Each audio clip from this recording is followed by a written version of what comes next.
Bonjour.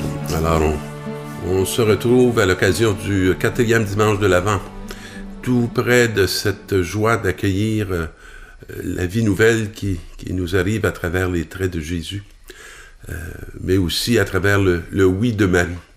Et dans la première lecture que nous allons voir, on va voir que le Seigneur va nous parler qu'il décide, lui, de nous donner une demeure et non pas...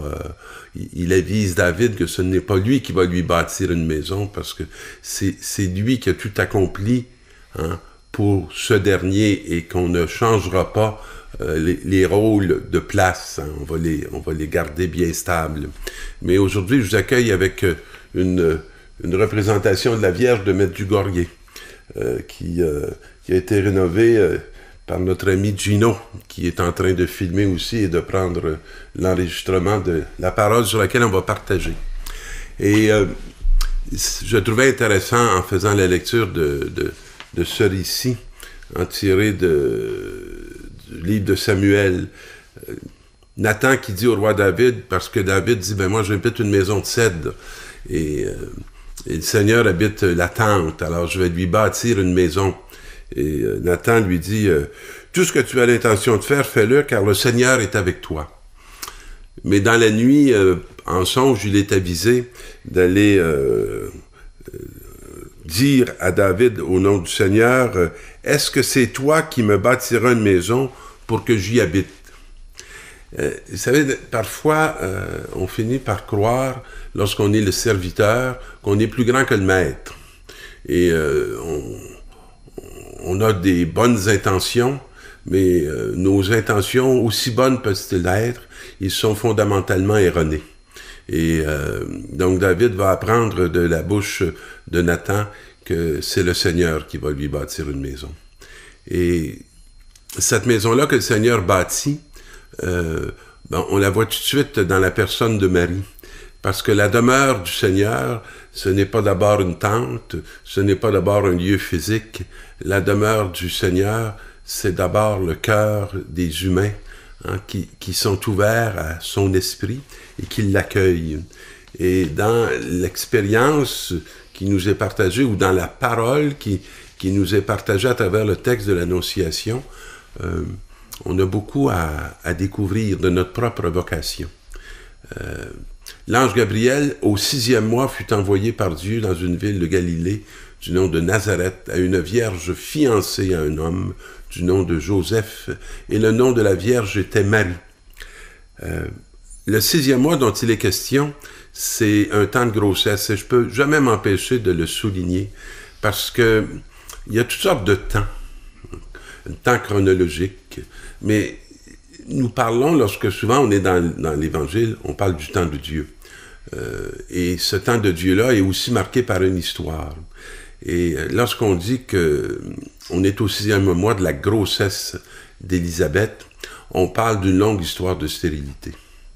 Et lorsque arrive le temps où Marie va avoir à recevoir la visite de Gabriel et donc de l'Esprit Saint qui va enfanter en elle Jésus, ça ne se passe pas à l'extérieur de n'importe quelle condition. Et j'aimerais dire, au Québec, on expérimente une forme de stérilité en Église depuis plusieurs décennies. Moi, j'ai connu, au temps de ma jeunesse, une Église qui était excessivement forte, une Église qui était très expansive, des noviciats de communautés religieuses qui étaient remplis, qui étaient abondants, des œuvres qui se multipliaient les unes après les autres, ici et ailleurs. Et depuis quelques décennies, on a vu vieillir, on pourrait dire, toute notre réalité humaine. On a vu se fermer beaucoup de noviciats. On a vu des communautés se retirer de plusieurs œuvres dont ils s'étaient chargés pendant des générations. On a vu, je dirais, un énorme respect pour cette Église, puis on a aussi expérimenté dans les dernières décennies des mépris. Alors, c'est dans un temps je dirais, de stérilité qu'on est aujourd'hui appelé à expérimenter cette vie nouvelle. Qu'est-ce que Dieu veut faire surgir? Et cette vie nouvelle, elle jaillit toujours et elle vient toujours, je dirais, d'une alliance. Alors ici, il y a l'alliance de Marie et de Joseph. Elle est déjà accordée en mariage, mais tout à coup, au cœur de cette union, va faire l'irruption du messager de Dieu, Gabriel, qui va dire à Marie qu'elle va enfanter et mettre au monde un fils. Et elle va être tout étonnée parce qu'elle va dire comment cela se fera-t-il puisque je ne connais pas d'homme, puisque je suis vierge. On peut prendre à la légère, on peut ridiculiser une parole comme celle-là, oublier qu'elle s'enracine dans une longue tradition du judaïsme qui précède cet événement-là de 2000 ans, où Dieu a voulu se faire connaître, a voulu se révéler à un peuple, et penser que nous, dans notre génération, on est beaucoup plus intelligents que ces gens qui n'avaient pas toute la science que nous avons et toutes les connaissances que nous avons. Mais la parole de Dieu demeure une sagesse parce que, au-delà des siècles, au-delà des découvertes récentes, au-delà de toutes les technologies qui ont pu se développer, elle a la sagesse du cœur. Et cette sagesse-là, je pense que chaque être humain peut s'ouvrir, peut décider de s'ouvrir à cette sagesse. Et l'ange va lui dire, l'Esprit Saint viendra sur toi, et la puissance du Très-Haut va te couvrir de son ombre, et c'est pourquoi l'être saint qui naîtra sera appelé Fils de Dieu.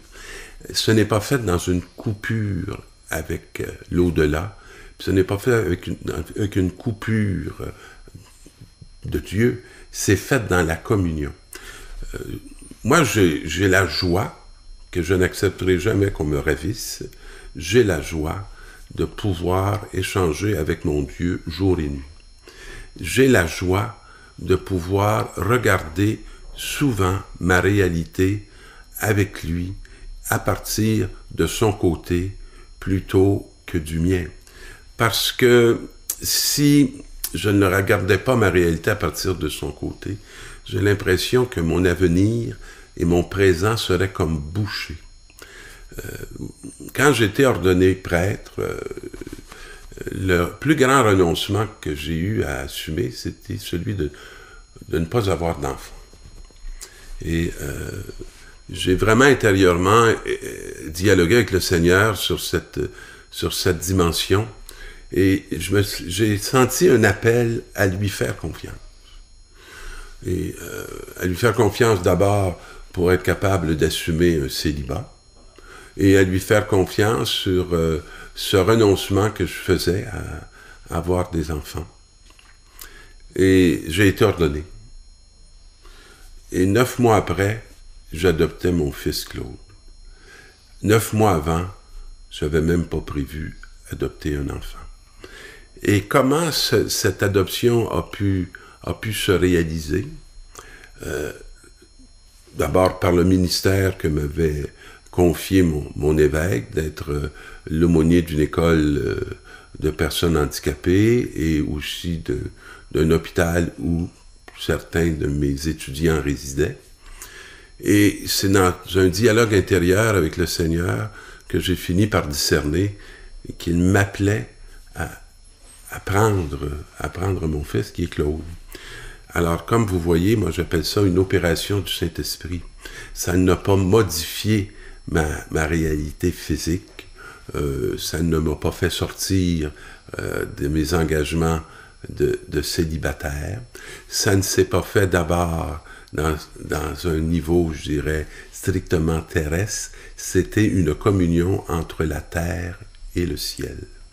Et cette expérience qui est la mienne, elle n'a pas été nouvelle par rapport à l'histoire de l'Église, parce que tout au long de l'histoire de l'Église, des cœurs, des êtres humains ont correspondu au désir et à la volonté de Dieu, et à travers, je dirais, peut-être une chasteté, ont engendré et ont fécondé et ont été l'occasion d'une vie nouvelle qui s'est mise au service d'une humanité qui avait grandement besoin d'être visitée par la grâce de Dieu.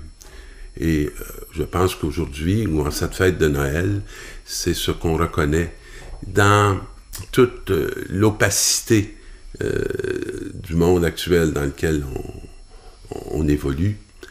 Dieu ne s'en coupe pas et Dieu continue à faire ses visites sur la terre à la manière de Gabriel pour venir toucher des cœurs, pour les inviter à cette grâce extraordinaire de laisser à travers leur vie naître le Fils de Dieu que nous sommes appelés à devenir chacun de nous qui avons été baptisés.